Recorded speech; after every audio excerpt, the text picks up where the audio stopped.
with Betsy.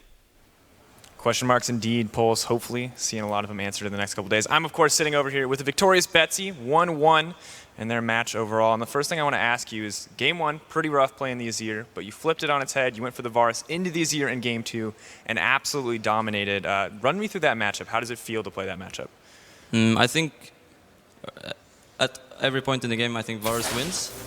And especially with the new start with Mana Crystal and the 3 pots, you can pretty much win the lane, and you're also better late game. So. Absolutely. So looking at mid lane overall, it feels like we've seen a lot of changes this season. You yourself have been pulling out the Swain, seeing a lot of bans having it taken away from you, Vladimir as well. How do you feel about the mid lane champion pool currently, and who's your preferred pick if you can get your hands on it? I like those champs the most, I would say. But it's really diverse, like the champion pool right now.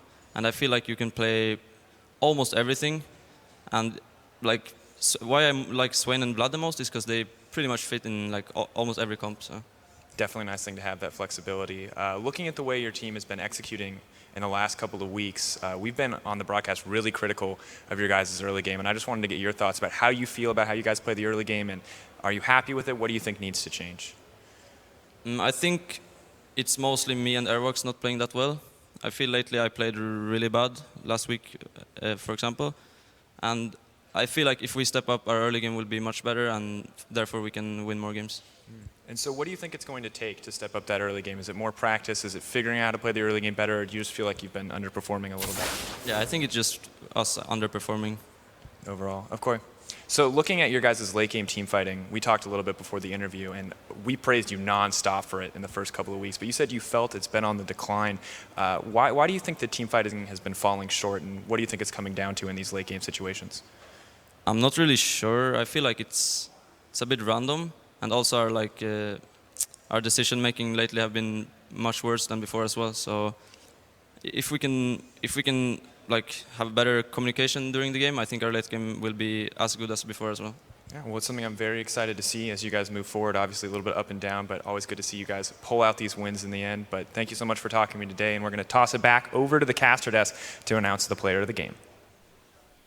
Thank you very much, Sifa. And the player of the game is actually going to be the guy we just saw there. Betsy had a fantastic performance on the Varus and just did so well in that game, being able to poke people down and just capitalize on that mid lane advantage. He was a big reason as to why they were able to close that one out. The poke damage that he was putting down largely facilitated Steelback.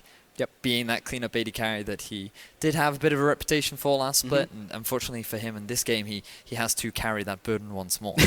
Indeed, but it was still overall a decent game from Betsy. His use of the Varus was impressive, and the fact that Airwax set him up for success is exactly what Roccat want to be doing in pretty much all of their games. Which was the opposite from what our storyline was coming into the week. It was like actually Airwax and Betsy haven't had the greatest synergy coming up to this point.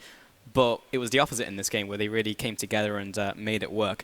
They also did capitalize on the mistakes from Unicorns of Love, but also the vibe from Betsy as well. He's like, the team recognizes a lot of the mistakes they made, so back to the drawing board. So hopefully they can come back stronger. But we did see good things from both teams. We did see bad things. I do also just want to highlight how many resources Roccat actually invest into Steelback, because he was on 16.4 thousand gold. The next closest to him was Betsy on 13.8. Yep. I mean, that's a 2,500, 3,000 gold differential between it, the AD carry and the mid lane. He was going for the CS record there. He had 370 at 32 minutes. I mean, that is how much Roccat tunnel their farm onto Steelback. And we've been saying that Parang perhaps has been struggling a bit to have an impact. Well, when you kind of look at it holistically, perhaps that reason is because Parang isn't getting any resources. He's not being allowed to shine, and but all of it is being tunneled onto. Is it the chicken or the egg, though? Yeah, you know, like, is it because he's underperforming, and given resources, or the other way around? We just don't know right now. But with the score settled here in the studio, we're going to send it over to the action in the LCS arena,